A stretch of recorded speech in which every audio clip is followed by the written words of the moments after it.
All right.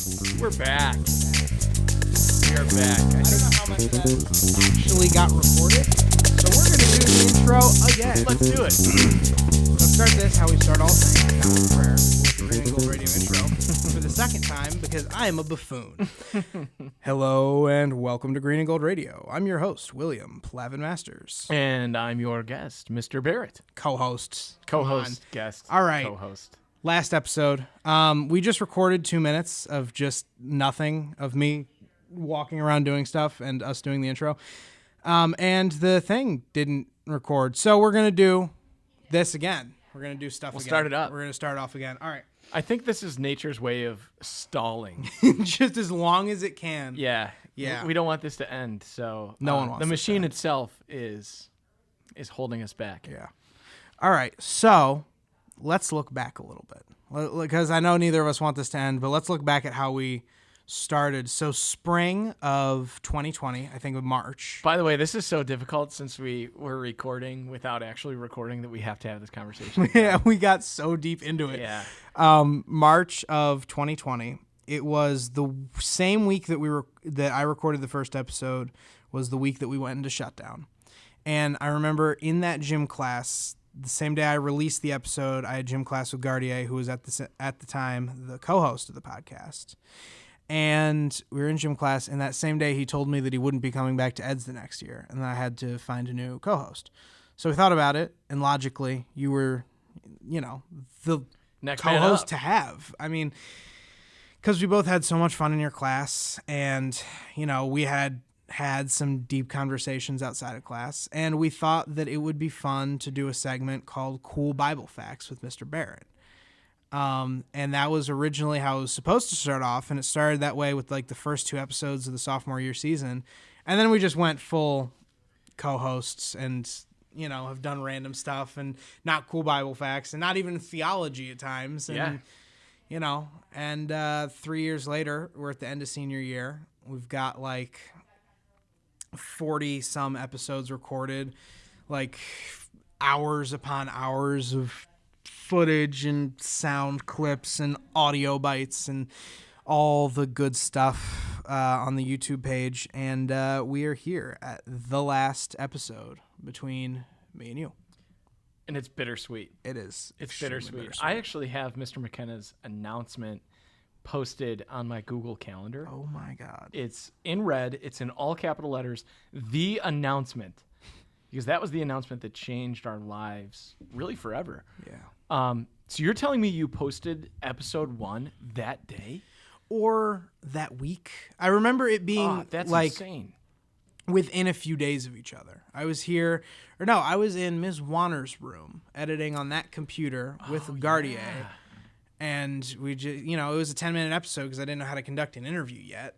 And we had posted it and we had no clue how it was going to go, and it went pretty well. Yeah. And then a few days later, all the stuff happens. You mean The COVIDs. You mean this The episode Rona. right here?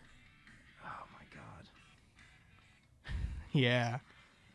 Hello and welcome Oh, to jeez. Gold Radio. I'm your host, William Plavin Masters. Dude, Here with my what? co-host, Gardier Johnson, I- and our very special guest, I class president. know. Carl Ashton. Hello. I sound like a We don't have child. news except the Eds versus Ignatius basketball game, which took place last week. Oh, my God. Now, Gardier with the sport. Yeah, when I left the room earlier and said I had to go to my classroom, I was just pulling this up. Oh, my God. I fooled you. Did I get you good? Yeah. I'm about to cry. I'm about to cry, too. I'm holding it down. That's insane. I You sound like a child. child. Oh, I was And a yet child. you're still the same person. Yeah. That is insane. I sound like a child. Oh, my Lord. That intro. I mean, we have that on the soundboard here. That was just the soundboard that I had done. What is it? Is it this one? Yeah, that's this one. It's just on the soundboard. And the soundboard broke halfway through sophomore season, so I had to go on GarageBand and make our current intro. Oh, man. Yeah. Unbelievable. Do you remember advertising for it? You made posters? I did make posters. And the background for episode 1 looks like a homemade on like white printer paper. It's so creative. I couldn't do this. It's a bubble G, a bubble and symbol, and a little bit of cursive. There's green, there's gold, there's color fade. Oh, It is. My mom made that. your mom made My this. mom made that. That's epic. And it is on paper, and that is just a photo that I took with an Android phone No at way. the time, and uploaded to YouTube. It's beautiful. That's beautiful. I love it. You need to print that out as like an 8.5 by 11 laminated poster for your dorm room at Oberlin. I do. I appreciate the older art for what it was, but I love the newer art because The one of you and me. the one of me and you is maybe the best album we've had. In my opinion, is maybe the best cover. I wish I looked like that in real life. So do I. If Colin could, because Colin made this, right? Yeah, Colin. I remember Anderson Soltis made the sophomore year one. Colin Wheeler made the junior year one, and then I learned how to do digital art, and I made the senior year one. I love the senior year one too. Yeah, Like the silhouettes of you. There's two different ones. there are two different ones. I made a second one because I thought I had deleted the first one, but I didn't delete the first one. So then I got to keep using it. And yeah, Wow. Think of where the show has taken us. You mentioned your mom. yeah, We had a show with your mom. we did. We had dinner That with was your mom. really fun. We had pizza up in the Innovation Center That was for so like 2 hours after school closed. Oh, that was such a good day. that was so much fun. Speaking of Gardier came back. Junior year, End of Junior year finals week, right? It was final. Oh my god, yes, it was finals week. Yeah, he came back and did an episode with us. Yeah, and that was the year we didn't have finals. Yeah, We that's didn't right. have finals. I forgot. So we weren't doing anything. He was doing something. He made time and he came out here. Wow. That was really fun. So talk to me about the birth of this podcast. What gave rise to it? Why a podcast? How did we get here? So Because I'm happy we're here, yeah, but remind us. I mean, the podcast came out of a freshman year obsession with wanting to not only put myself out there, but wanting to like genuinely be a staple of the school. Yeah. And me as a freshman coming out of homeschooling, Yeah. I didn't have the, I'm going to say social boundaries or social know-with-all to say to myself, as a freshman, you probably shouldn't, do something that out there. Yeah. So I just did something that out there without, worrying about the social implications or consequences. And at the time, I was listening to a podcast called Stuff You Should Know by HowStuffWorks.com. We talked about this. We did. That was the original inspiration. And then, sophomore and junior year, I got into podcasts like The Dollop or The Dungeon Cast more recently. And really, Stuff You Should Know was the inspiration. It was something not easy, but something simple that I could do without really having to worry about too much coordination, I thought. And then it turned out that it actually required a lot of coordination and a lot of effort, which is worth it. Their Been worth website it. is so clean. I'll say that. It is very, very clean. And they post every day. Yeah, they post a lot of stuff. How skydiving works. Mm-hmm. John Brinkley, the quackiest quack in history. I don't even know who that is. How coffins work. Yeah, they have everything. Like, it's everything you could possibly imagine. Why does everyone love Dolly Parton? You know what? That is spot on. That is a fantastic question. I Why does love Dolly everyone Parton, love Dolly Parton? I don't know why. That's amazing, Will. And you know what's so funny in what you said? It's not funny. It's ironic, maybe. You mentioned at the start of this year, with such great pride and self-awareness, how so many people are realizing that their time at St. Ed's is coming to an end. Yeah. And how they're ready to do something to be a staple in the school. And the flip side of your, I don't know, like suspicion that maybe you shouldn't have tested the social boundaries that early. The beautiful flip side of that is that by the time you are a senior, you look around and you're like, I've already been doing this for 4 years. Yeah. And it's not just the podcast. You've started William in the Commons. Oh, it's awesome. Yeah. It's awesome. I And love it. it's been fun and wild for me to like grow alongside you throughout this episode, because like pulling up this very first episode, not to be weird on you in this last episode, but like you've just grown so much. I sometimes forget that you were the homeschooled young man. Who who was a God freshman. looked like a giant squid. Yeah, like and I love that, William. And you've grown so much, but you're still that same person. Yeah. I mean, It's so wild. yeah, a lot of that person is gone, but a lot of it's still there. And it's so weird. It's weird to look back at yourself, you know? Oh, it really is. It's really weird. I was terrified as a freshman. Yeah. If you would have told me as a freshman that I'd be a freshman teacher at St. Ed's, whoo, no way, Jose. Because my hands would start shaking and sweating if I raised my hand to go to the bathroom. That's how nervous I was. Yeah. That's insane. I mean, the only reason I'm looking is because our DoorDash order. Yeah. It's 10 minutes away. We DoorDashed vegan wings for the last episode. So if I leave and Mr. Barrett starts messing with stuff on the soundboard again, that's why. No, but I mean, Oh, no, it stopped recording again. no, it didn't. I was just These kidding. little things. I was trying to April Fool's you. 25 days late.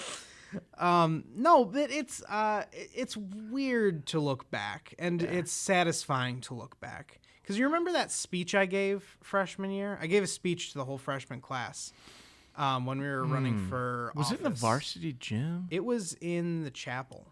Was it recorded in the chapel? I don't know if it was recorded. I remember all the class being there. I remember Ashdown, Jet, Aletto, and myself all gave a speech. Oh, that's right. And it got so loud that they had to tell the dean to go quiet down the cheering. Oh, stop. That was fun. But it was really, I mean, that was one of the moments that made me want to start the podcast. That's a great. little bit. But yeah. That's great. So And that's the story. That's like, how it started. having this technology, someone needs to be doing a podcast. Agreed. And we're lucky that it's you doing it. Yeah. Well, I appreciate that. Absolutely. I mean, the real story of how the podcast started. That's the gist of why I wanted to start it. But the real story of it was I walked to Mr. Kuhar's office. Or no. I had asked, who did I ask? I asked someone how I would go about starting a podcast. I think I asked Wallenhorst. And he said, go talk to Ms. Munnell. I was like, okay, I have no clue who Ms. Munnell is. Where is she? By the chapel. Okay, so I walked down to Ms. Munnell's office, and she said, I have no clue what you're talking about. Go talk to Ms. Warner. So I went next door, talked to Ms. Warner, who was the underclassman film teacher at the time. Talked with her. She said, no clue what you're talking about. Go talk to Mr. Kuhar. I said, okay, who's Mr. Kuhar? So I walked around, and this was back when his office was near the chapel. Yeah. And not over here in the administration hallway. And every day for like 2 weeks, I just came to his office after school and asked him to show me how to use the equipment. And like looking back on it, I realized why it took so much to convince him to let me start a podcast, because I was a freshman and, no one at the school knew me. And, But, all the while, you're creative and wise beyond your years. well, so I appreciate that. Yeah. But I mean, it took quite a lot of convincing, and he showed me how to use it, and we started recording podcasts. And that's the story of me convincing Mr. Kuhar. yeah, I love that. Yeah. One of so my worth favorite it. stories of the podcast involves actually my friend group from high school. We're in a group text. We text every single day. And probably in season 2, the conversation just started up like, hey, what podcast do you guys listen to? And I replied to the group. Jerry is here with our DoorDash. Jerry's here with Jerry DoorDash. is here with the DoorDash. I'm going to keep telling this story. Please keep telling the story. I'm dancing with myself right now. Yeah, and I replied to the all friend group chat saying, not only do I like to listen to podcasts, I'm on a podcast with a student of mine at St. Edward High School, and I had the opportunity to forward them our YouTube video link. And yeah, it's been just such a thrill. While William's gone, I'm going to go ahead and just do a little throwback here. Here we go with episode 2. This was, gosh, when was this put out? This was put out 2 years ago. Mr. McKenna was on this episode. Oh, yeah. This is from our return to Hello, COVID. Welcome to Green and Gold Radio. I'm your host, William Plavin Masters, here with our very special guest, St. Ed's principal, Mr. McKenna. In this episode, we will be discussing how school-wide changes made due to COVID-19 will affect students academically. How are you doing today, Mr. McKenna? I'm doing great. How are you today? I'm doing good. So, how have teachers adapted their teaching methods to work around COVID? So that's a great question, and I think education. What a wild topic for episode 2. My goodness. We went right at it. Big guest with the then principal, Mr. McKenna. Big topic with return to school from COVID. Let's take a peek at... Oh, where is this? We went live one day. We have the Mother's Day episode, the Easter special. Oh, man. Let's see. Sorry, audience. I'm just peering through some old material here. Here's the season 3 opener. Ooh.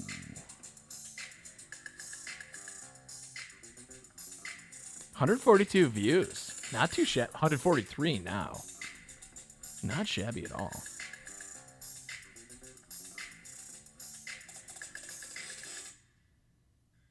Hello and welcome to Green and Gold Radio. I'm your host, William Plavin Masters, here with our local film expert. So here's a little background, right? I did not actually watch Nickelodeon or Oh, Amin Sugapong shows that I can recall right now. doing tiers of animated character. Oh, what a good episode. This is so good. We got Flan on here talking basketball.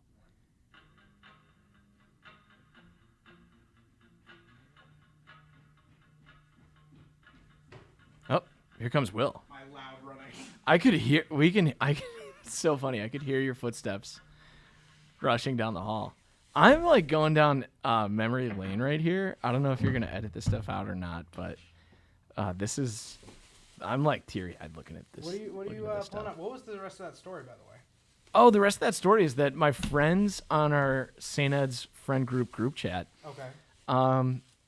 we mostly like rip on each other and roast each other with fantasy football, but at least every 3 times per month, we have like a genuine conversation. Yeah.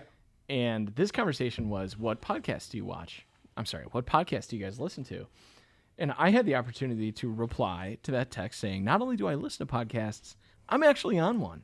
So I sent my high school friend group the link, and yeah, they loved it. They thought it was so awesome. cool. That is so cool. You know, this is true with all things in the end. I'm looking back at our page, and I just wish we had done more. The YouTube page? Yeah. Yeah. It's hard. It's difficult. I feel like, life this year was so demanding in such beautiful ways, but we didn't get many episodes out, and I feel my heart aches because of that. But, William, remind our audience, did you organize this together as your folder for IB? What folder for IB? Cass, was it? So it was an unintentional positive thing to have. I didn't do it for Cass because I started freshman and sophomore year, but it ended up being my Cass project. That's awesome. And it ended up being a really useful Cass project. Yeah, Yeah. that's so cool. And tell us what you're getting involved in at Oberlin. That's a good question. I don't know if I've figured that out yet, but what I want to do is because Oberlin has a fantastic, from what I've heard, fantastic like media production department. I mean, they have their own radio program, etc., but I don't think they have a podcast, and I don't think they have anything like SCTV. And they don't have a mock trial team. Oh, no. No. So the plan really is to go and make Oberlin better the way I hoped I've tried to make St. Ed's better. And That's beautiful. start their podcast up, maybe start an SCTV program. And I'm already talking to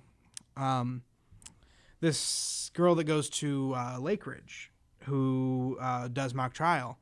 Well, raise the roof, sure. Her name's Serena. I believe that's how you pronounce it. I am terrible with names, but she's starting the first ever Oberlin mock trial team Oh, amazing. this year. And it is so convenient to not be the only person that wants a mock trial team there. Yeah. But it's wonderful because I don't know if she has any experience starting something from scratch, but I have experience starting like 2 or 3 like programs at St. Ed's from scratch. Yeah. So, not doing something from scratch alone and being able to help someone else who's doing it even is going to be an exciting thing to do. It's going to be wonderful. Seems like a perfect fit. Oberlin is an amazing school for law, by the way, so that's going to... I actually never knew that. Yeah, it's insane for law, apparently. Yeah. Are you thinking about pre-law? I'm thinking about poli-sci, psychology, maybe something in law. I really want to maybe go up for election one day. I don't know. Oh, yes. That would be pretty cool, I think. I don't mean to get political, but you've got my vote. Thank you. Thanks, Mr. Barrett. So you're not going to get shut out in any mean, elections. I think Senator Plavin Masters has a wonderful ring to it. I don't know. SPM? Yeah. Senator Plavin Masters? But the goal really in life, for me at least, is going to be people are suffering. What can we do about it? Because, we get maybe 50 years of productivity on the planet before we start to decline. With like 18 years beforehand and maybe if we're lucky 5 years after, where we can genuinely do something to make a difference. So not wasting those years and putting as many of them towards helping other people as possible on like a real, like larger scale level is what I want to do. And I feel like getting elected and changing legislature in some respect has an opportunity to do that. That's awesome. That's awesome. Yeah. But yeah, that's the future. You've got me thinking about this was July 2011. I was an incoming freshman at John Carroll University. Wow. And I had no idea what I wanted to study. And that was an intensely anxious time in my life because I looked around and a lot of my friends seemed to already have it figured out of what they wanted to do. Some of them ended up doing what they wanted as incoming freshmen in college. Others are in totally different situations. But I'll never forget this. I was at, what was it? What's it called? Incoming Freshman Day. What's that called? Orientation? Yeah, it was at orientation. And there was a mass in the chapel at John Carroll. And I was there with my parents. And the homily was so amazing. The priest quoted Walt Disney and saying a phrase, "If you can dream it, you can do it." There was a quote by Walt Disney on the announcements this morning. Oh, I wasn't here. Yeah, there was a quote this morning about it. Really? Yeah. Wow, this is all coming together. But Yeah. I know it was by Walt Disney. But the homilist did such a beautiful job in discussing vocation and that our calling is not something that comes from outside of us. It's not as if God picks up a phone and calls us here down on earth. No. But he introduced a way of understanding vocation as something that's already been written on our hearts. So the phrase, "if you can dream it, you can do it," is a deeply profound theological phrase because if it's in your heart already, if it's in your mind already, submit to it and you can do it.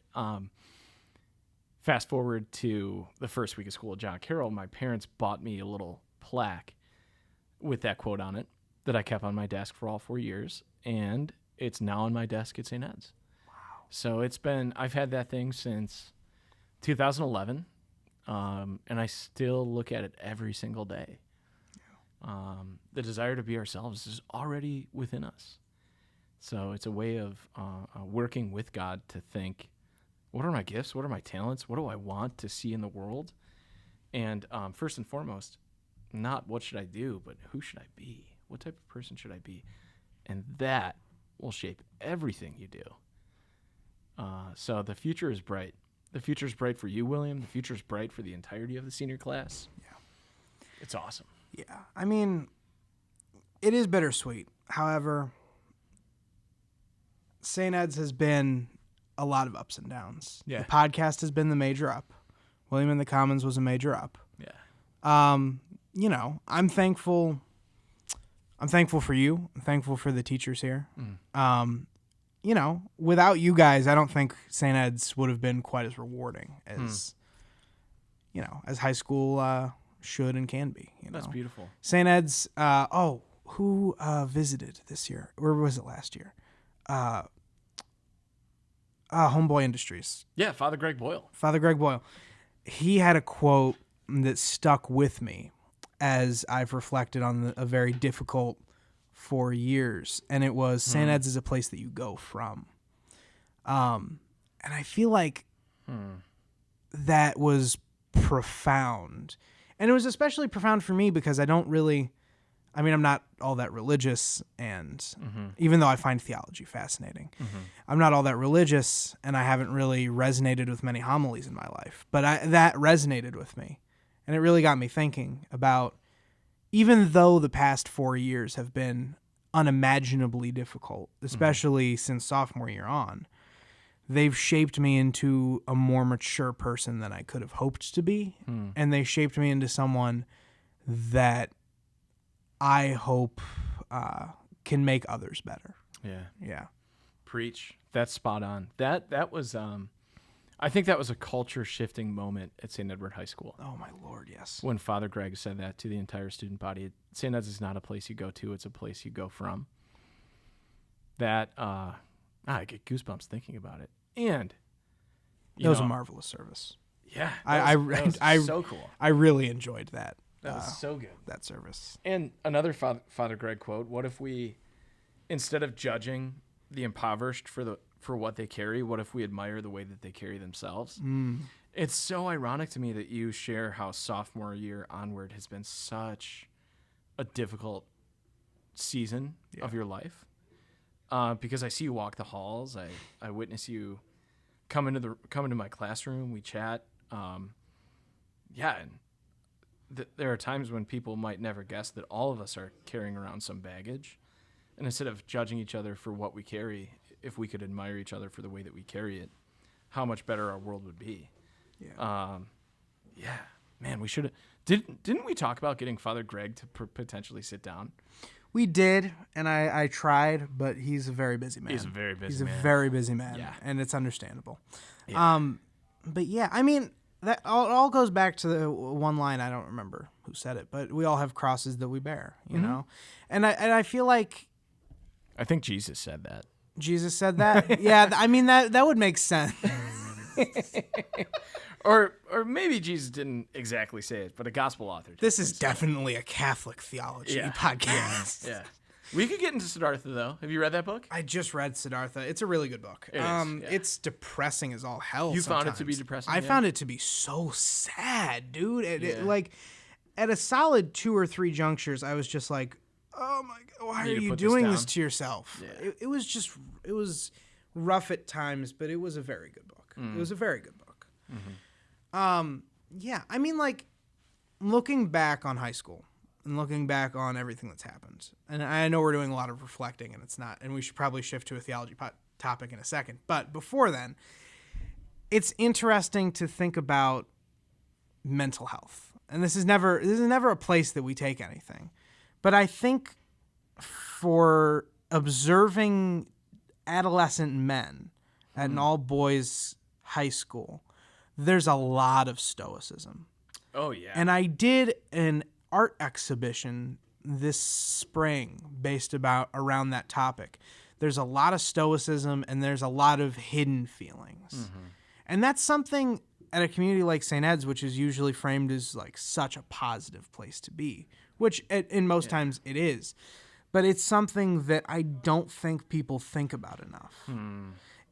People, especially adolescent teenagers, put on such a facade of trying to fit in with other people and such a facade of, everything's fine, whatever. That they forget to be themselves. And that's an issue that I've seen, especially with underclassmen. They forget to be who they are, and they forget to express themselves how they want to express themselves.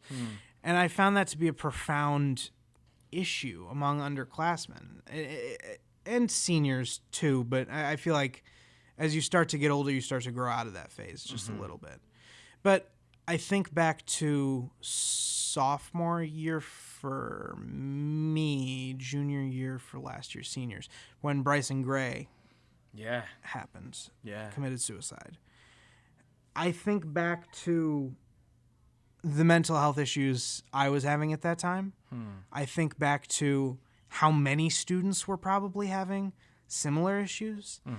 And I think back to how I represented myself and how countless others represented themselves. And it really got me thinking about kids don't act like themselves. And it's a weird thing to say and it's a weird thing to hear, but kids really just act how they think others want them to act. And I think it's a problem because if more kids acted themselves, we'd have more kids doing more profound things with their lives. We'd have more kids pursuing interests like this, we'd have more kids doing what Charlie Cudnick is doing right now. That's why I respect Charlie Cudnick so much. But have you seen the album review on SCTV? He's like a mini you. I agree 100%. He's the first person to really do a truly original segment since William in the Commons, which I respect the absolute heck out of. Yeah. We'd have more kids doing things that they genuinely find interesting and starting things that they genuinely find interesting. And it's something that I feel like St. Ed's needs to work on. I feel like it's something that high schools in general need to work on. And I feel like it's something the world needs to work on, which is getting a little big. But it's something that I feel we as people need to recognize more. Amen. Yeah. Amen to that. That's funny that you say that because a couple days ago, I was in the chapel with my freshmen, and we were hearing a presentation from Mr. Eddy and Mr. Shahid on diversity, equity, and inclusion. And Mr. Shahid and Mr. Eddy were speaking with the students about feeling and expressing their genuinely human, and I don't want to just say emotions, but experience. And I think high school in general, and especially in all boys high school, and St. Ed's is not alone in this, but we just have this presumption of what people expect from us. And all the while, I actually don't think that they're expecting this or that. We have this presumption that people expect us to be strong, steady, balanced, together, and tough. Yeah. When in reality, like when I was a freshman in high school, when I was in 6th grade, I had a deep, sensitive care for love, for togetherness, for community, for mercy. And being 15, surrounded by 15-year-olds, nobody presumes a 15-year-old is feeling that way. Right. So what's especially cool is that Mr. Eddy was a freshman when I was a junior, and we had never really had many opportunities to run into each other, to get to know each other. But it's so cool to think, like, when I was a junior caring about these virtuous things, these valuable things, but having a rough time having a community that would not only accept them, but, like, come together and celebrating these things, I don't think anybody realized that, maybe all of us are feeling this way. Maybe all of us care deeply about these things, but there's this unrealistic pressure upon us to be men. Yeah. To be men. Thank you. I feel like we try to dance around it, but like at its core, what we're describing is traditional masculinity. Yeah. Yeah. Yeah. Wow. We're getting into a theology topic without even using the word right. Oh my God, right that's 2,000 years of the church. Yeah. That's 2,000 years of men being what society thinks they should be, what God thinks they should be. Yeah. Like that's 2,000 years of, yeah, humanity. I forget what this psychological concept, I forget the term for it, but it's this notion that we have a sense that other people have an expectation for us that we need to live up to or live into. And that's what, like, guides all of our doings. But in reality, like, nobody's expecting this from us. Yeah. Like, for me growing up, it was expected that we be happy. But that was my perception of my parents' expectation for us. Yeah. So I really struggled in high school and in college when I'd be sad, when I'd be angry. I didn't know how to name my feelings or express them or feel them or share them with others. Because I had the expectation that other people's expectation was that I only pursue happiness. When in reality, nobody expected that of me. Yeah. Yeah. It's interesting to reflect on. Yeah, it is. I feel like the best way I approached it as I matured a little bit was think about your expectations for other people. And that's probably somewhat what other people have expectations for you. And then once you start to think about it, you start to realize, okay, well, the only people who really have expectations for you are probably your parents, probably your teachers, probably your mentors. And they're all probably geared towards helping you grow rather than an unhealthy reason to drive you forward. Yeah. I feel like I should do a William in the Commons thing about this because that gets to a much wider audience. I don't know. What are your thoughts that could on be neat. That I would, yeah. You'd have to be intentional in structuring the questions, but even one could be like, "How are you feeling today?" Yeah. And then after that, "How are you actually feeling?" Well, yeah. I mean, I would love to do that, but I just recorded the last episode of actual questions that I have the ability to do. Maybe I do something like Mr. Rogers. Yeah. You know, maybe I do a little Mr. Rogers sketch up in the Commons after school one day, and just voice to the underclassmen that everything's gonna be okay. You know, truly, everything's gonna work out, no matter what. Oh, and how cool would it be to be vulnerable and share, like, because of course the freshmen and sophomores probably like see you in the hallway, but they might not necessarily know you. But to realize and understand that, like, oh, this William in the Commons guy is a real human being, who has real struggles, and yet is called.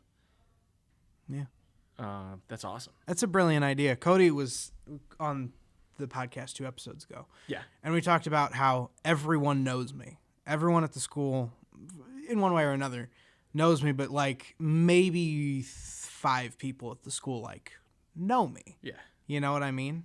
You're on that list, thankfully. Yeah. But yeah, it's interesting to think about. Oh, I feel that way as an adult here too. Yeah, I think there was one really good thing that happened from Bryson Gray's passing, and that was an emphasis on mental health at the school, which wasn't there before. I think that's something. I think it's unfortunate that it takes a death to make us really examine what's wrong with what we do. But I feel like when it happens, it gears the world towards a more positive direction. Yeah, and God rest Bryson and bring peace to his family. Truly. Yeah.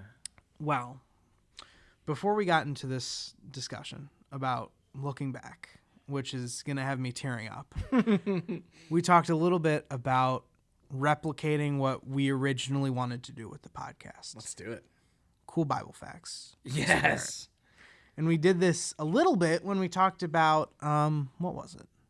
We talked about that one book in the Bible, and we did a little conspiracy theories on the Bible. You did the Book of Revelation. The Book of Revelation, that's what it was. Between COVID and murder hornets. Yeah. Yeah, that's wild. Shoot, what was I fun. looking up on my laptop? I was pulling something up. Oh, the doc you shared with me. Bible stories your pastor never told you. Can that you was the name believe of the episode? That was a fantastic name for an episode. That was a really good episode. And a perfect name. Yes. Wait, what was I going to say? It's a great question. Oh, shoot. Do you remember when I called you Liam for a year? Do you remember when I went by Liam? Yeah. Do you okay, funny story about that. I was looking at the Pledge t-shirt the other day. Yeah. And I was looking at it, and I realized I'd never changed my name in the system, and my mom filled in all my information. So on the t-shirt for my name is not William Plavin Masters. It is Liam Plavin Masters. Seriously? It is. You can look, zoom in, do a little zoom in. And if you look on our class's pledge, in no way will you find William in the Commons. You will find that weird, quirky freshman. No regrets. Yeah. You've seen that commercial, right? No. I think it's a Snickers commercial. It's a tattoo artist, and he's no regrets. No right, regrets. They do the little thing where they regrets. No regrets. Yeah. Oh, that's funny. Yeah, you were first Liam to me. Yeah. And you were Liam for a long time. And then LPM. LPM. And then WPM. WPM. And then sometimes William. Sometimes William. Does anybody ever call you by your last name? Plavin Masters? Okay, so among the IB students, I go by Plav. And really? Do you know Seamus McGinty? Yeah. He started that nickname junior year, and it has caught It's on stuck? for some reason, and everyone, yeah. I mean, that's pretty much the name, or Mr. Commons. Mr. Commons or Plav are Mr. pretty much what Commons. I'm called now. I love that. Yeah. Plav. Liam Plav. Yeah. That's your arch, like your, if you were to have like Evil twin? Yeah. Yeah. Actually, I'm probably the evil twin. Liam Plav is probably the nicest person on the planet. That's awesome. Yeah. Oh my gosh. So we talked about Revelations, and we talked about the wacky ways in which we could interpret Revelation. You can open that. Here, do you mind if I open let's this? open these up and have a tofu wing. Have you ever had a tofu I've wing never had a before? tofu wing. Okay. This is like hot ones. This is like hot ones because we may or may not have ordered the hottest hot sauce on their menu with these. Wait, really? The buffalo at their place is not extremely hot. It's got a kick. Oh, I It's thought good. buffalo was like a mild sauce. Well, it can be. I don't know. Oh, hot and I don't get along that well. Try it. Cheers. Give Here we give go. it a taste. Give it a taste with the ranch. The ranch is a nice little. Oh, this is good. Oh yeah, that's not hot. Is this tofu? Mm-hmm.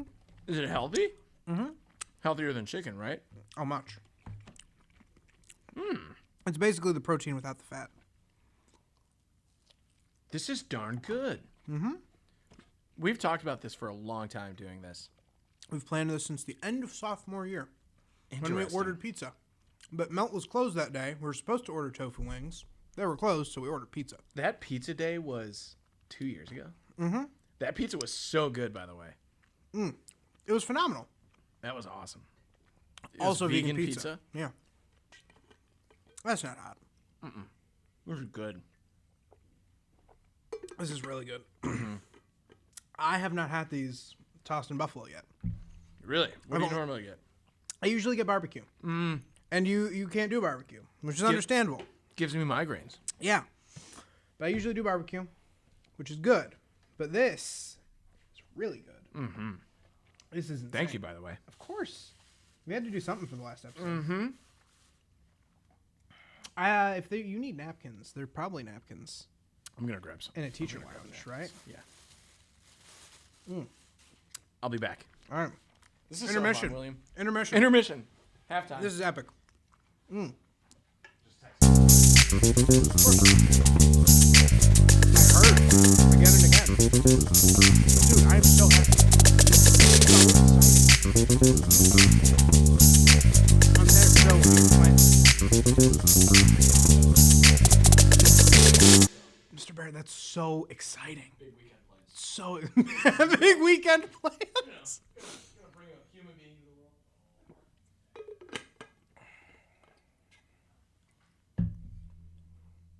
world. Okay, this is absurd with buffalo.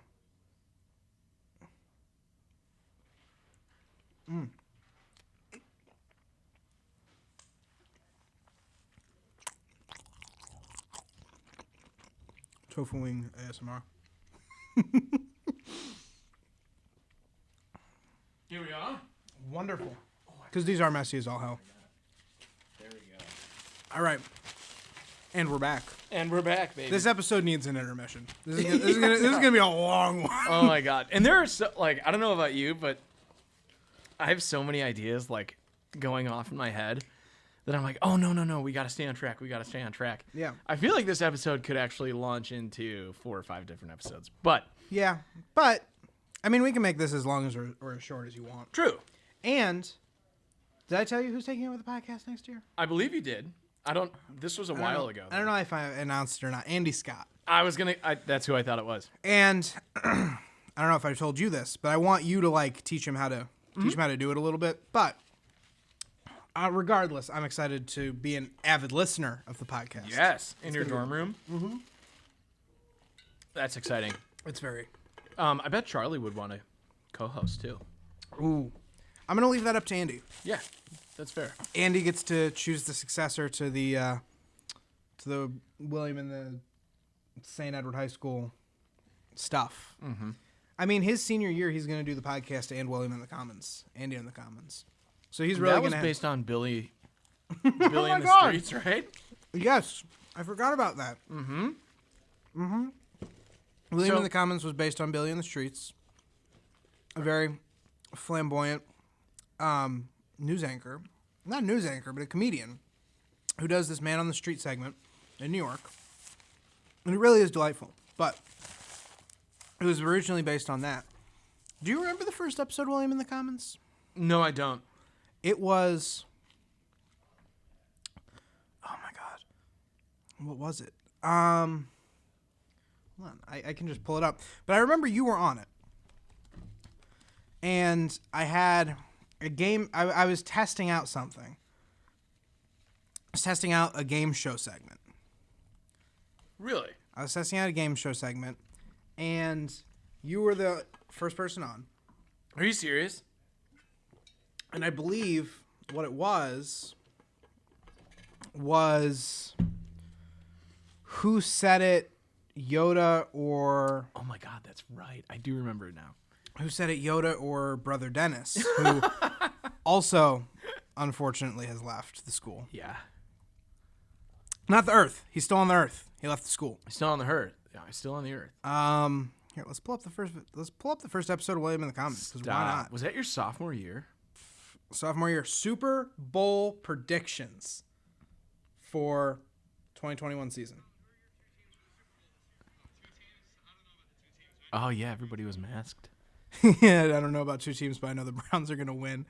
That's funny, Side Colin note, Wheeler. as you're pulling this up, oh my God, these tofu wings are so good. They are absurd. I expected to like them, not this much. Yeah, they are absurd. Oh, there we are. Back when they kept the Commons really dark. Yeah, jeez. Wise people, all right? The two people are Brother Dennis and Jedi Master Yoda. Are you ready? Are you ready? First quote. This was absurd. I had him email me like 5 quotes. Larger in mind. Yoda? Yeah. A train must have just gone through. It's left its tracks. Oh, that's Brother Dennis. That's Brother Dennis. Yeah. What day is it? What day is it? It's Hump Day. Brother Dennis. Brother Dennis. In a dark place we find ourselves, and a little more knowledge lights our way. Hey, Brother Dennis, with everything that's happened this past week. That's Yoda. That's Yoda. All right. Here is your comedically large L. I got the L. Go Eagles. Oh my god. That was the first That episode? was the first outro. segment? It's grown so First much. episode. Yeah, back when I didn't have a trench coat. Yeah. Back when I had a tiny fedora instead of the big brimmed fedora. And do you have the gloves on there? I didn't buy the gloves until junior year. Wow. It has taken shape. Yeah, it's different in such a good way. I love how you like cold call people now. Oh yeah. I did transform it much more towards Billy in the Street. I do just go up to people. It's yeah. But yeah, that was the first episode. That was fun. I don't remember why I brought that up. Do you remember why I brought that up? I just think because we're looking back. We are looking back. Yeah, that was Oh, fun. Andy in the comments. Oh, Andy in the Commons. That's Yeah, why we were talking about it. he's gonna basically be able to dictate who takes over everything in That's like awesome. 2 years. That is awesome. Mm-hmm. I'm chowing these tofu wings. They're so good. I'm so sorry, listeners. Little tofu wing ASMR for you. Didn't expect doing that when I woke up this morning. Yeah, I don't think anyone ever expects to do that. No, but What's up, John? yeah.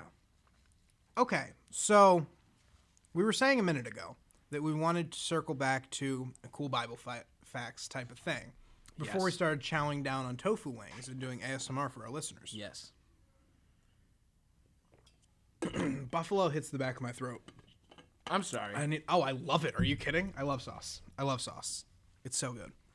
But I had a few stories that from the Bible that I found interesting and that have inspired me to form little conspiracy theories about in the past wild few man. years. You are a wild man. I am.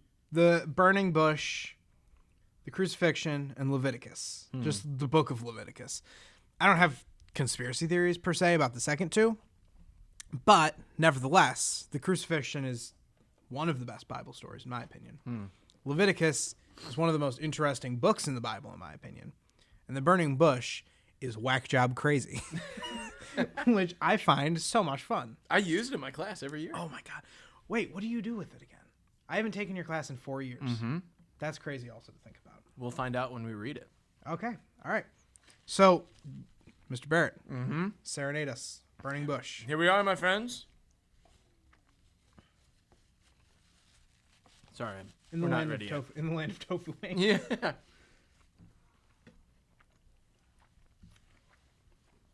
Meanwhile, Moses was tending the flock of his father-in-law Jethro, the priest of Midian. Leading the flock beyond the wilderness, he came to the mountain of God, Horeb. There the angel of the Lord appeared to him as fire, flaming out of a bush. When he looked, although the bush was on fire, it was not being consumed. So Moses decided, I must turn aside to look at this remarkable sight. Why does this bush not burn up? When the Lord saw that he had turned aside to look, God called out to him from the bush. Moses, Moses, he answered. Here I am. God said, do not come near. Remove your sandals from your feet, for the place where you stand is holy ground.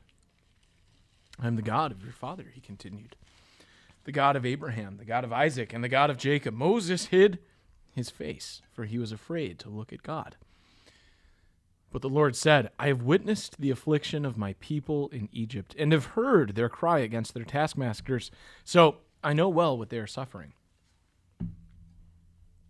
Therefore, I've come down to rescue them from the power of the Egyptians and lead them up from the land in a good and spacious land, a land flowing with milk and honey, the country of the Canaanites, the Hittites, the Amorites, the Perizzites, the Girgashites, the Hivites, and the Jebusites. Now indeed, the outcry of the Israelites has reached me, and I have seen how the Egyptians are oppressing them. Now go, I am sending you to Pharaoh to bring my people, the Israelites, out of Egypt. Be not afraid. That's a different. Crap. It's a different story. My bad. But it ends on Egypt. That was a different one that I have a conspiracy theory. I'm not an organized individual on the Google Docs. Hey, it worked. But I think that is a beautiful story. Uh-huh. I think that I have a DVD called The Prince of Egypt. Oh, yeah. Great flick. Classic movie. And this is the prelude to that, to the flick. Prince Is of it Egypt. really? Isn't it? Doesn't Moses... I haven't seen it in such a long time. Yeah. That movie is about Moses parting the Red Sea and leading the Israelites out of Egypt. Or maybe no. I think it's a slightly altered version of... I think that movie is a slightly altered version of the actual biblical story. Same, but different. Yeah. Nevertheless, tied. Those tofu wings were good. They are really good. Do you want one of these? No, I'm good. Thank you, though. Yeah. So, what do you do with it in your class?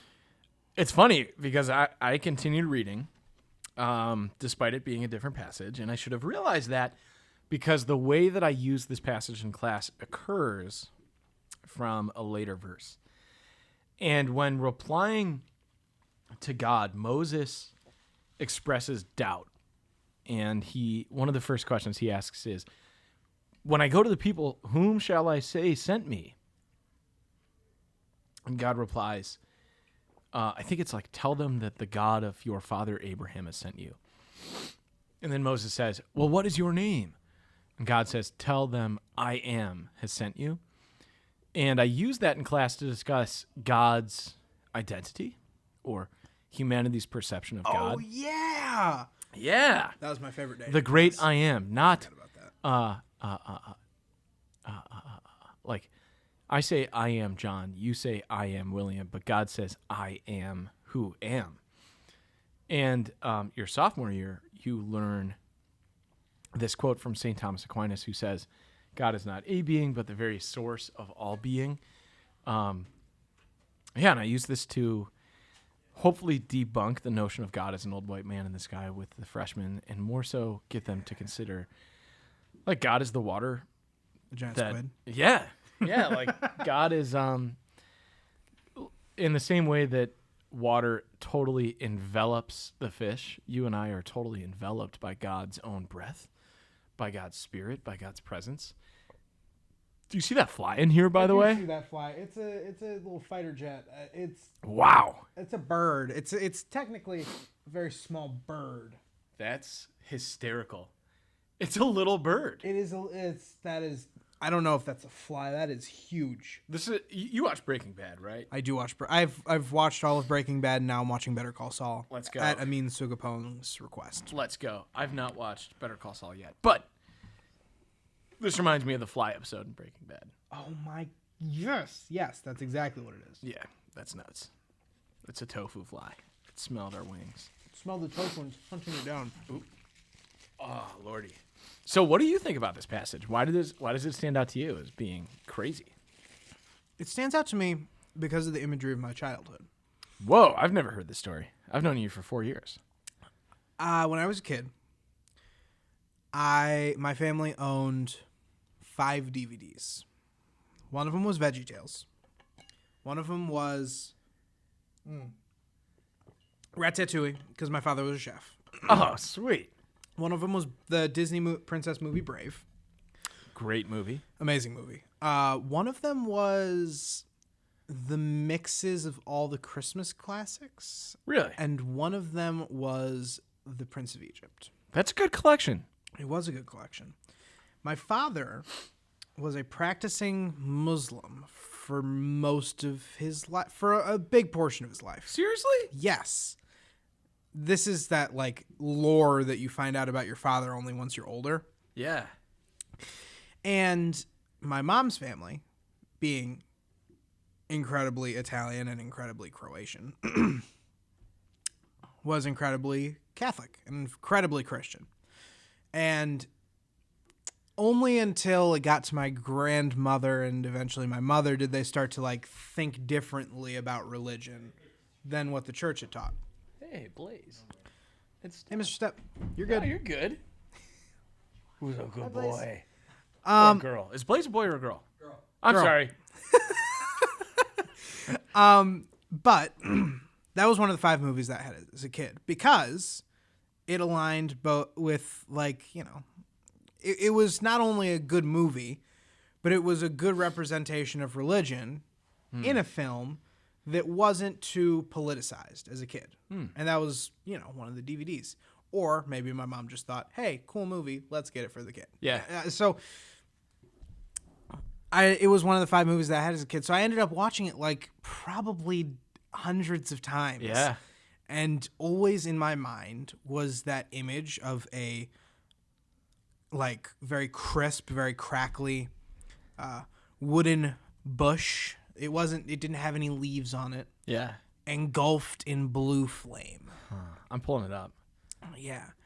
And that imagery has stuck with me all of my life. And whenever I imagine the burning bush, I can't think of anything but blue fire on a decrepit, old, and probably very easily flammable bush. Because that is just the imagery of my childhood.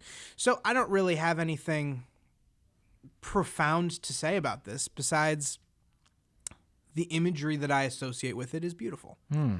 And it's the beginning of a tale which is rooted in complex and concrete historical fact. The mass migration of Israelites out of Egypt. Yeah.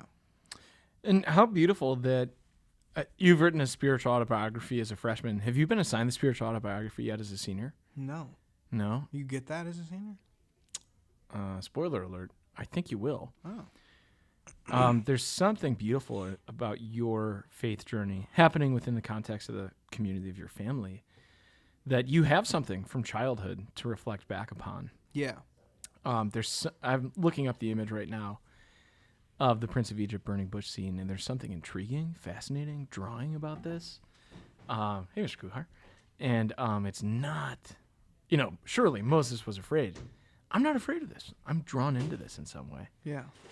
That's a beautiful story. Yeah. I'm so glad that you shared that. Well, I just, it's a part of your childhood, I remember you asking us freshman year, how do you imagine God, right? Yeah. 2 questions. First, I think I know the answer to this, but for our listeners, how do you imagine I have to admit that I spend so much time in my class trying to debunk the image of God as this old white man in the sky. And yet that's kind of a touchstone idea that I return to.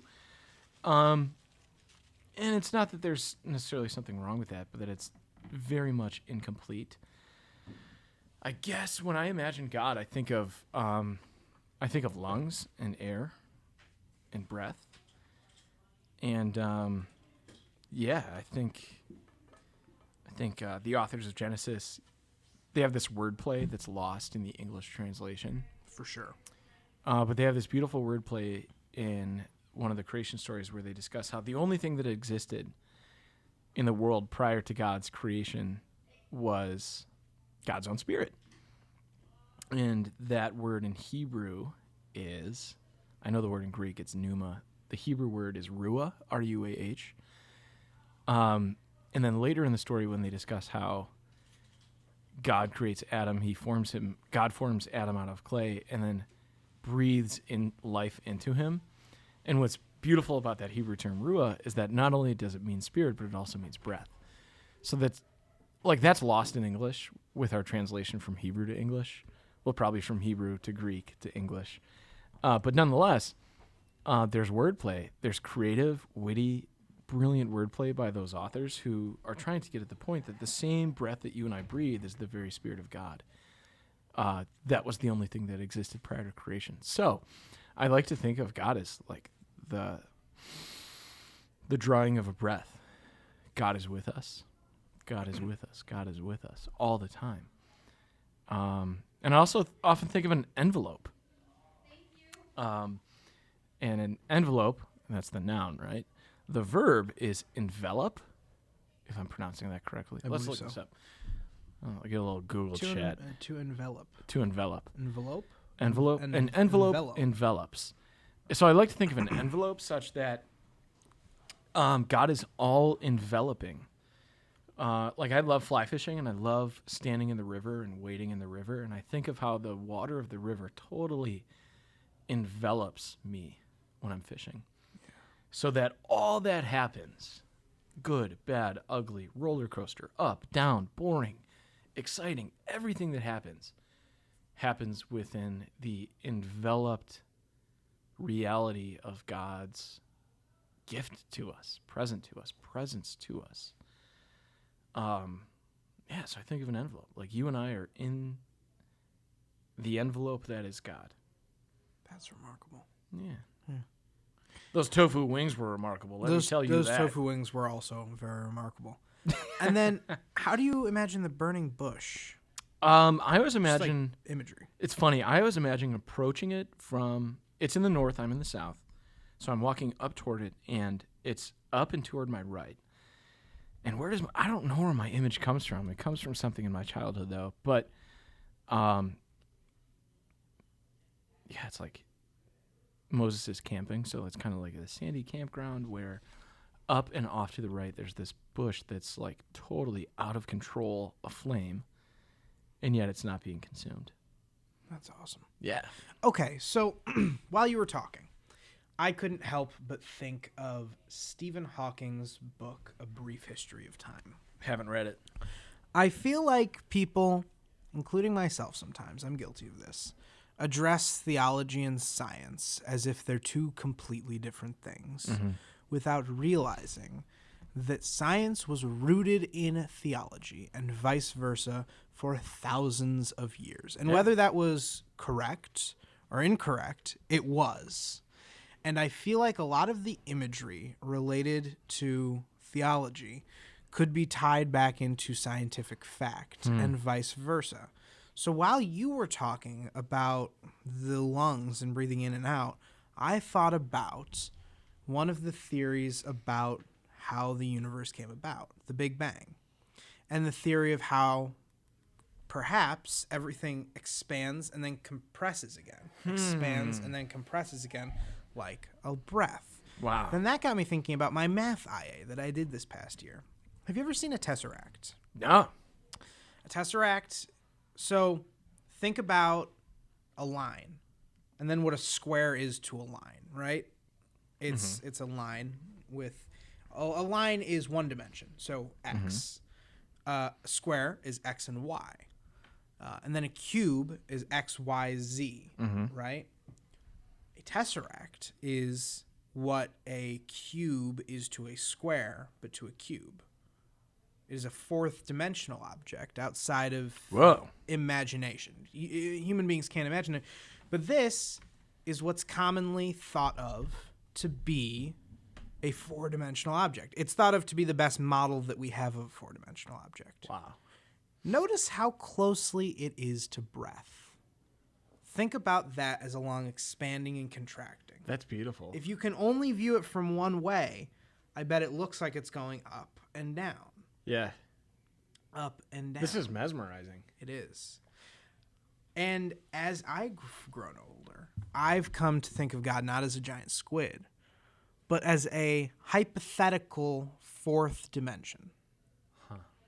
If God is real, in like the sense of a being, right? Like an existing being like Zeus or whatever, right? There's no way we'll ever know. There's no way we'll ever know. It's an impossibility to comprehend. But if he is the fact of being, then that would mean that God is or would be more like a scientific concept than anything else. He would just be existence. He would be time, a fourth dimension, a constant through the movement of reality. And I think back to the Tesseract anytime I think of God, because regardless of whether God is something, there is something which can be described as God. And I think that's something which is lost on a lot of people, both of the faith and of not the faith. You know, no matter whether God is something, there is something which can be described as God. And that something that can be described as God appears to us in the many things of our world and reveals a someone. Yeah. Like this last Sunday's gospel was the road to Emmaus. And the apostles posed the question upon Jesus' disappearance, were not our hearts burning within us? And I think of God being present to us when our hearts are set aflame in some way, whether that's through excitement, passion, distress, guilt, whatever it may be. The Tesseract. How beautiful. The Tesseract is fascinating. Do you ever dream of it? Like an 8-hour dream of the Tesseract just spinning?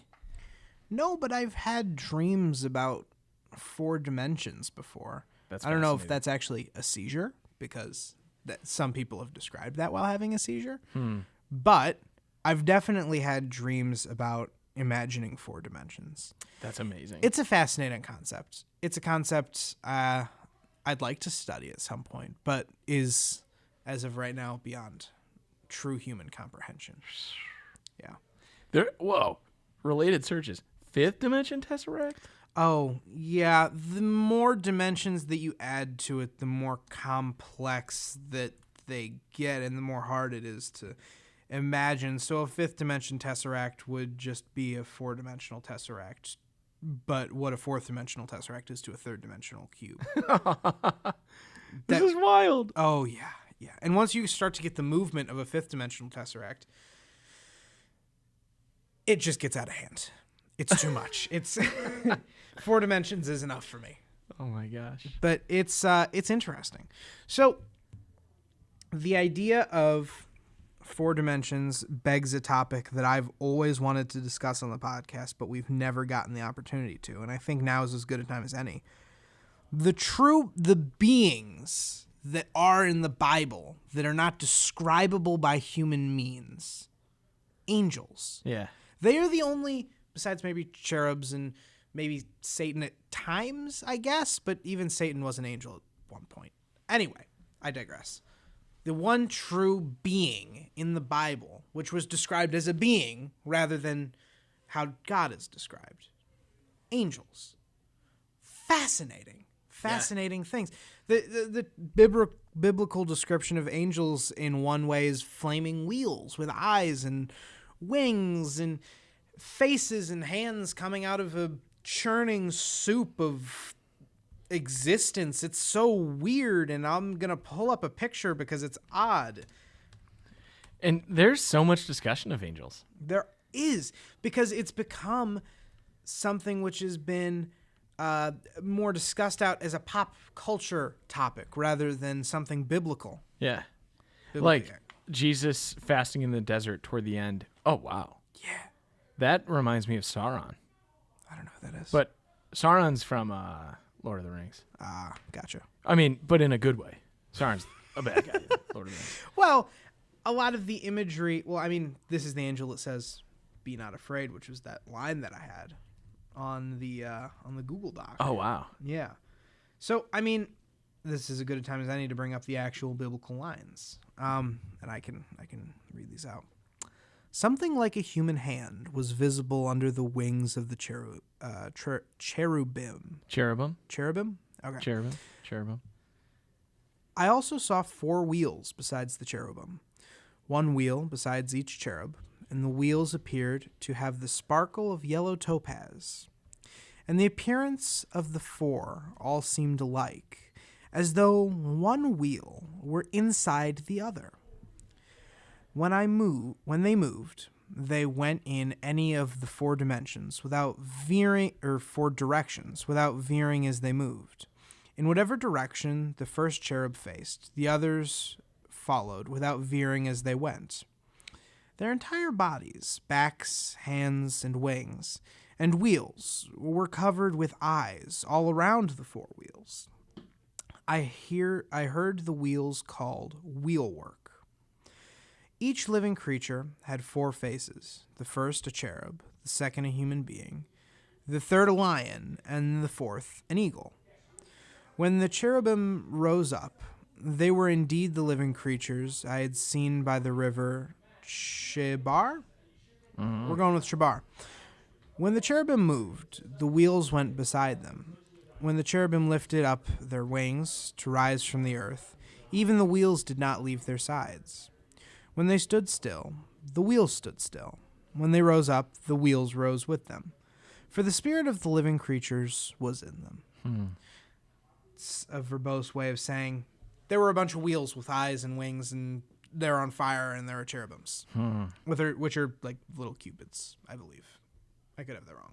But I pulled it up as you were discussing, and that's what I had seen. I find this description fascinating because you know what 4 wheels moving inside and outside of each other all at the same time sound like? Kind of like a top? No, a tetragram! A tesseract. Tesseract! It sounds like a tesseract. And I find this fascinating. Did you write this in your math IA?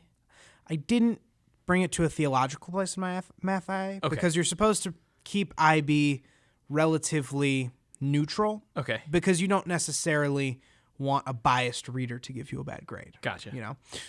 But I did discuss a lot of theories I had about 4 dimensions in my math IA. It's maybe the best piece of writing I've done while I'm here. That's awesome. I love it. Can you send it to me? I can. I suck at math, but it's a good IA. Anyway. But you wrote a paper for math? Yes. I've never done that in my life. It's terrible. It's a terrible experience, but it's so much fun if you find a good topic. Wow. Anyway, the whole time while I was doing research, all I thought was these creatures, angels, as they're canonically described in the Bible, just sound like tesseracts. They sound like 4th dimensional creatures. Wow. I mean, could you imagine? Like, if angels are a manifestation of God to some degree, then this would be hard theological evidence that God is, in actuality, a 4th dimension, a different plane of existence. I just find that fascinating. That's wow. I'm speechless. I love the imagery. I love that you've brought this type of thinking to the table at your age. I wasn't thinking like this for a while. No, but I mean, theology can be extremely engaging if you find the topics that interest you. Yeah. And the topics that interest me are the true meanings of theology, which are, in my opinion, an attempt at explaining the universe. I feel like every major world religion has the same or a similar purpose. It's either... That sounds like science to me, too, though. It is. An attempt it at is. explaining the universe. And that's where it's moved. I mean, every major world religion seems to have one of two purposes. To either control a population of people which otherwise would become unruly, which is a darker place to take it and far more political, or an attempt at explaining where we come from, which I feel like is far more optimistic and lovely and, you know, a better way of looking at it, in my opinion. But science and religion aren't that far apart. I mean, science is based in like hard replicatable fact, whereas religion isn't. But besides that, science really stems from the same place that religion stems from, an attempt at explaining why, you know? The study of the human experience. Yeah. Theology is of God, the study of the human experience of God, and how that experience then shapes us. What if science is the study of the human experience of the universe? The study of the laws of human experience of the universe? I don't know. And even further, what if those two things are the same thing? Yeah. Yeah. And it's telling when students figure out that a Catholic priest was among the first, if not the first, to propose the Big Bang Theory. Oh, I love It's it. wild. I forget the priest's name. I just saw a poster of him recently. But, yeah. Well, and then you have legendary scientists and scientific minds which come out of the church, like St. Thomas Aquinas, and more recent theological scientists who banded together in the early 21st century to prove evolution to the church. And to, you know, a few years ago, that was a big thing when the Pope dictated that they wanted to explore it and brought on theological scientists to look into it and genuinely acknowledged something that science had disproven about the Bible, and that the church had acknowledged it and was ready to move forward. I think it was a turning point in religion as a study and as a group. And I think Pope Francis mentioned this in the summer of 2021. But what's funny is that a previous pope had actually said it too. Who? I forget who. Pope Paul. Is it I Pope forget Paul the who Sixth? is a phrase that I feel like I've said so many times. I think it was Pope Paul the Sixth. I'll have to follow up with someone. It's one of the popes. One of the guys with the big hats. Yeah. Who? That was great. We've got a little bug surrounding our tofu wings. Yeah. This is what it means to have a good conversation that lasts a while. Yeah. I like that. Truly. I'm gonna be looking at fourth dimension, fifth dimension stuff tonight. It's fun. It's really fun to look at. I can send you my paper Please do. as long as you don't send it to anyone, No, not at all. because it still needs to go through IB. But Oh, if you can't, don't send it to me. well, I'm gonna save it to my drive later, and then at some point I'll send it to you. Yeah, please But do. yeah, I feel like religion is inherently a way to do two things. Like I've said, explain the world and to control people. And it's listen, when I say that in theology class, Miss LHS goes haywire, but in all respectful ways. But Have you had her all year? yes. Okay. But it's not a negative thing per se. It's just more of a factual thing. When people lose control, what's the easiest way to regain control? Submit control? I don't know. Well, When we More lose off- control, what's the easiest way to regain control? I don't know. What? historically speaking, Fight? Fear. fear of God. Old Testament is all fear of God stuff, which is negative, but it controlled the people. It got society on track. It got people to start working together, and it got people to unite under one religion. Old Christianity, right? In all ways, it was 100% a way to control people and a way to make people fear the church in some respects, but it worked. It got society to develop. It got society to move forward. And I don't think it was out of any malicious intent, Huh. but rather a desire to see society to move forward, you know? And I feel like when we look at the church in a very like straight on way, they're not always the best, but they're necessary. And they've been, I mean, I don't know if they're necessary today, but they've been necessary for 2,000 years. They've kept people happy. They've kept people in line, but that's a foul way of saying it. They've kept people respectful. They've kept people not murdering each other. They've kept people in society. And I feel like religion is overlooked as really the scaffolding of society. Keeps everything in place while we build it. So you think it plays an important role? Oh, I feel like no matter who you are, it's undeniably a cornerstone of the human experience. No matter who you are and what country you're from, religion plays a massive role. I feel like it's undeniable to say that religion is one of the most, if not the most, influential thing on mankind. I feel like we can look at religion in any hundreds of negative ways, but to do that dilutes its value. Religion has untold value. Because without religion, I think we would have been much more like Cain and Abel. Just savagery, undirected anywhere. I don't think we really would have gone anywhere with society. And if we focus too much on the literal, too much on trying to explain things through science, what do we find out about the human spirit? What do we find out about our souls? What do we do? How do we soul search? You know? No matter what culture that you look at, Buddhism, Hinduism, Islam, Judaism, Christianity, they give you a looking glass into the soul. And I feel like that's necessary. Otherwise, what do you do with your life? You're just a savage, a human. But Eat, sleep. yeah, you're a machine. Yeah. If you try to only explain the literal, life loses value. Yeah. You know? Yeah. And that's how I've come to look at religion. I like that tidbit, that little segment right there. If you only explain the literal, life loses some meaning. Because life isn't all about the literal. You know? Mm-hmm. That's what's resonated with me the past few years. That's awesome. You know? That's where you're at. I love theology. Yeah. But not because, I necessarily believe in a God, but because theology itself gives people some kind of purpose outside of just, existing, which is so boring. Yeah, and you mentioned, too, the importance of theology in telling us where we've come from. And I think the inverse, like, where are we going? Yes. Where have we come from and where are we going? And not just upon our death. Where are we going next? Yeah. Like here and now in this community, where are we going? Right. It's so weird. Looking back over the last couple of years, it's so weird to get to know people as young 14-year-olds and to see them leave as 18-year-olds. And then there are instances when guys come back to visit, and there are some guys where it feels like they've never left.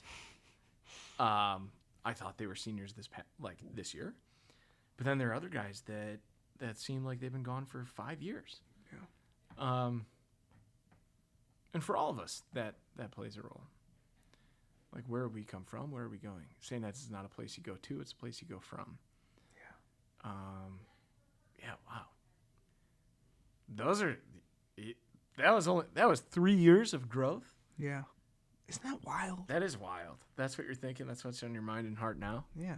That's amazing. You're a theology teacher. You're Yes. an expert in theology. I'm not.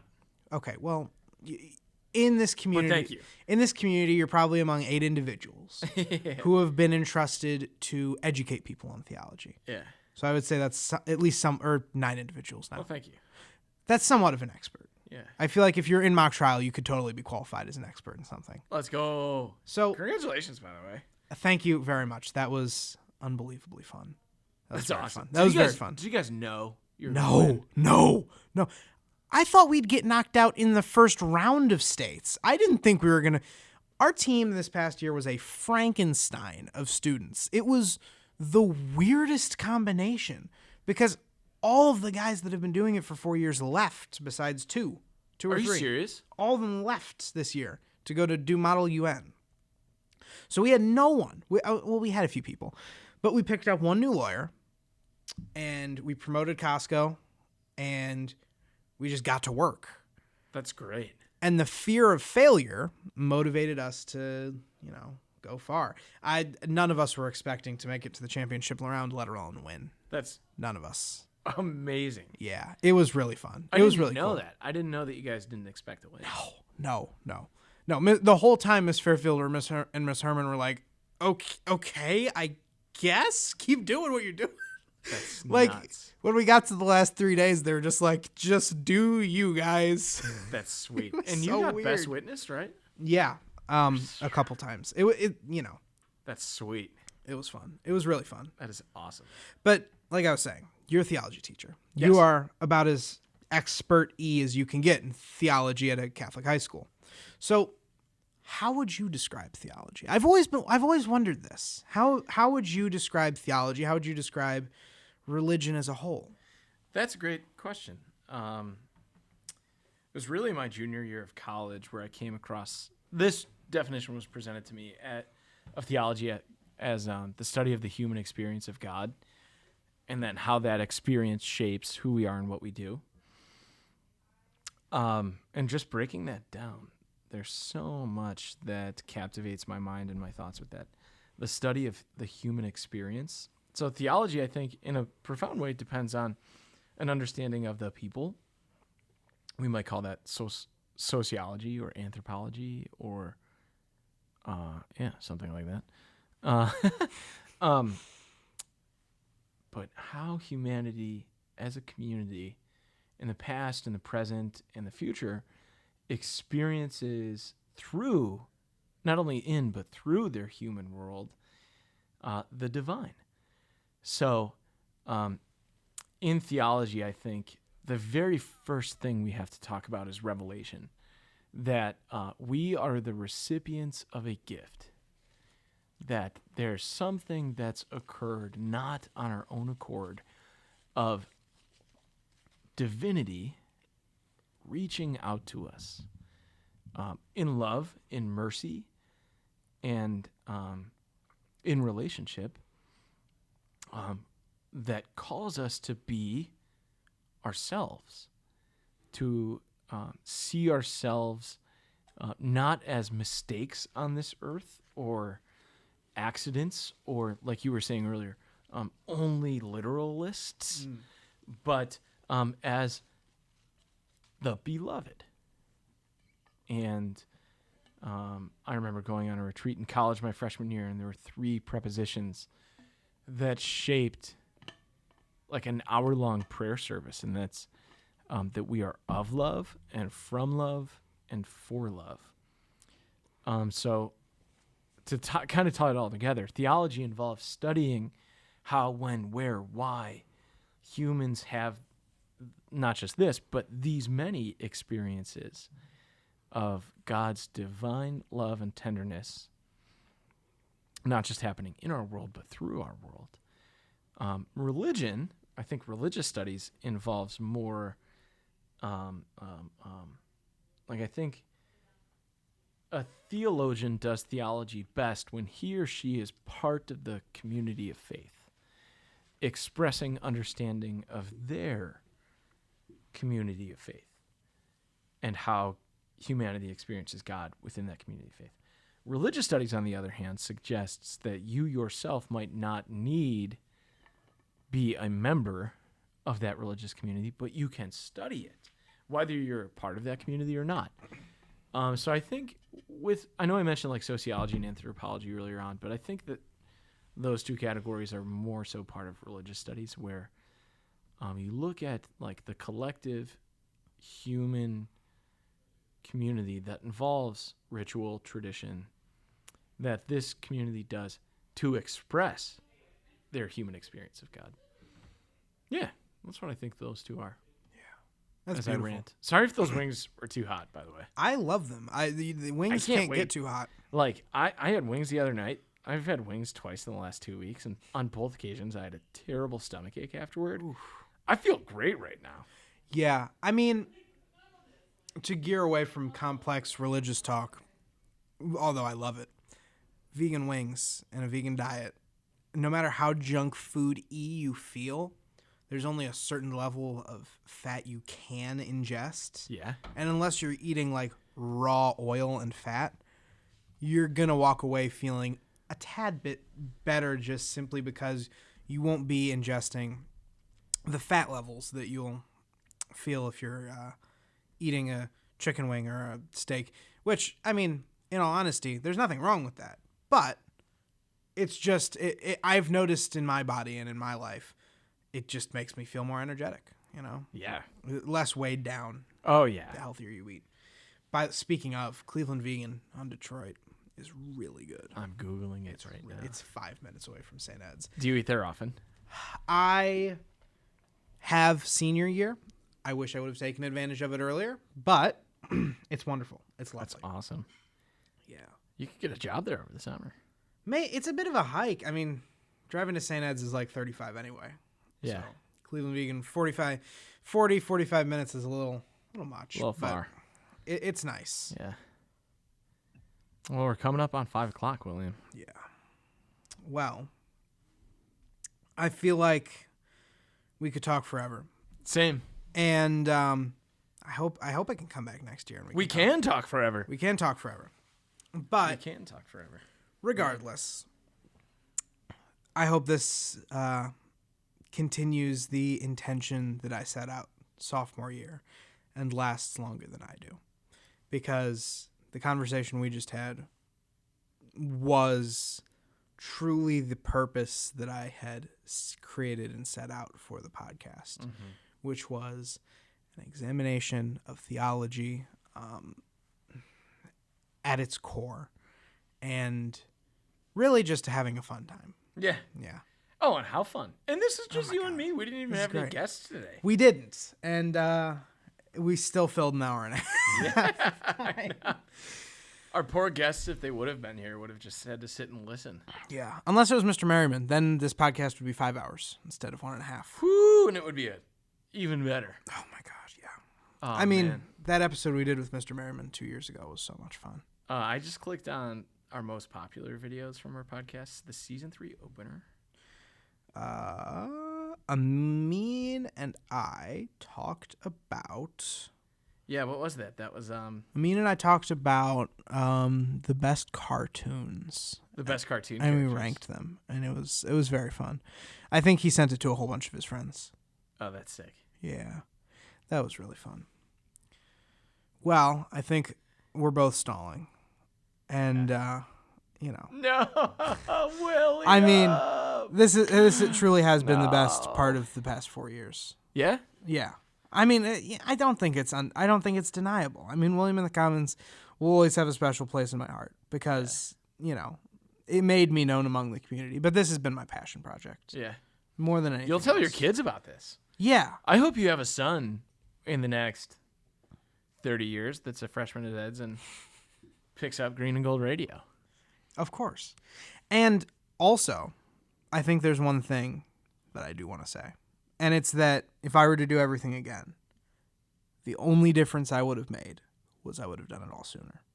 And I probably would have done William in the Commons differently. I probably would have been myself more. Yeah. But I only wish I would have done it sooner. Because no matter my feelings on religion, a religious education is invaluable. Because it teaches you more than just, Bible verses. It teaches you the true nature of people. It teaches you the true nature of humanity. It teaches you about things that are beyond our comprehension. Humanity's desires. And I feel like there is something valuable with having all the different theology teachers. Because up until this year, I had every single one of every grade level. I had you, then Krosniak. We've talked about that. Then Kubrak, then Yako, then Rentz, then Bex, and then this year Miss LHS. And I have had the only person I haven't had is Mr. Williams. That's the only theology teacher I haven't had. Mr. Merriman, Really? I did have for TOK. Oh, that's right. And we ended up speaking for like 15 to 20 minutes before class so often. Yeah. Because I would come in early. And there's just something invaluable about a religious education Yeah. that is really intangible and really teaches you more about yourself and about others than anything else. I want to quote you on that. You know what I mean? Yeah. That's a tagline St. Ed's can use whenever it wants. Yeah. But I mean, that's coming from someone who's gone through 4 years and become less religious because of it, and more analytical and appreciative of religion. Less religious, but more appreciative of religion. That's fascinating. That is coming from someone who, if I could make the decisions for myself, I would do it all again. That's because a religious education, the podcast, the people at St. Edward High School. The watch. The what? The green and gold watch you have. Oh my God, yes. I mean, I love that thing. me too. Yeah. I'm getting it repaired Are you? because the band fell off. No. But it's all invaluable. Yeah. I feel like people can go their whole lives without having the experience that some people have between the ages of 13 and 18. Yeah. It's something almost indescribable, you know, because high school is a hard time, no matter who you are. It's a hard time. Yeah. But when you are spending that hard time surrounded by mentors and people who are invaluable to your own development and people who care about you, and you're spending that time learning about truths of the universe and truths about yourself and truths about humanity, it makes it not only easier, but it makes it a more valuable use of years which would otherwise be spent gallivanting and doing, you know, what adolescents do. Yeah. God knows what. And it's profound to me how some people who say that like high school was the best 4 years of their lives. It's like, well, shouldn't have been, Yeah. because high school is the thing you go from. St. Ed's is the place you go from. Yeah. And I don't know, like if my wedding day was the best day of my marriage, then I'm doing something wrong. Yeah. Granted, it could have been the most beautiful day of my marriage, but we're supposed to learn and grow and think and look inward, then look outward and look within and look at each other and see where we are, where we're coming from, and where we're going. Wow. I'm so glad. Wait, we got to do this one more time. What are we doing? We got to do this one more time. I'm pulling up. Here we go. Where is it? This? Is it episode 1? It's episode 1. Play it. Hold up. Hold up. We got it. We got to rewind. We got to go here. Oh God. Oh God. Oh God. There we go. Hold up. I'm trying to do this sideways. That's a terrible idea. I'm so lucky, by the way, that you've invited me to do this with you over the last 4 years. I'm so lucky that I've done it with you the past 4 years. I don't belong. Hello You do. and welcome I don't know to how to do Green this. Radio. Well, you do now. Clavin True. Masters, here with my co-host Gardier Johnson and our very special guest of the week, Class President Colin Ashdown. Hello. We don't really have any. That's wild. What? It's wild. No, it's. I had such a high pitched voice. I don't remember that. Well, you weren't at the first episode, I don't think. Right, but I've heard that episode before. You just played it at the beginning of the episode. I know, but even before. Yeah. Like I heard it years ago. I mean, it's crazy. no, like I don't remember your voice being like that. Is what I That remember. high? Yeah. Oh, yeah. My voice is really high. Well, I feel like that's part of the development as a teacher. You know, you see people for 4 years, but Oh yeah. the day to day doesn't describe how they change. Yeah. There are kids who I see as freshmen that I don't recognize by the time they're seniors. Yeah, that's crazy. And if you put me on the spot to tell me their name, I would struggle. I'm glad that we've done this. Me too. I wish I had done it more this year with you. We'll have opportunities in the future. Yeah. I have a feeling. We can record from afar. Yeah. I mean, if Yeah. I start a podcast at Oberlin, you're gonna be Oh, you're yeah, gonna I'll be the try it first out. invite. It I ain't mean, far. you know. Yeah, I mean it's like 20 minutes from here. Yeah, it's not far at all. Yeah. It's just off 90, right? Yeah. It's in the middle of farmland. Yeah. All right. Well, I'm gonna go home and tear up a little bit. Me too. But you know, it's been the best 4 years. It's been a great. This has been 4 the best years. part of the past 4 years for sure. Can't wait to watch you graduate. Well, I can because I don't want that to happen. But I'm excited to watch you graduate. Yeah. Thank you, William. Of course. Thank you. Thank you. I mean it. This has been Hold on. great. Yeah. All right. This has been Green and Gold Radio. I'm your host, William Plavin Masters. And I'm the co-host, Mr. Barrett. And I will not see you next time, but Mr. Barrett will. And William's presence will be felt, and his initiative will not be forgotten. Thank you. Thanks.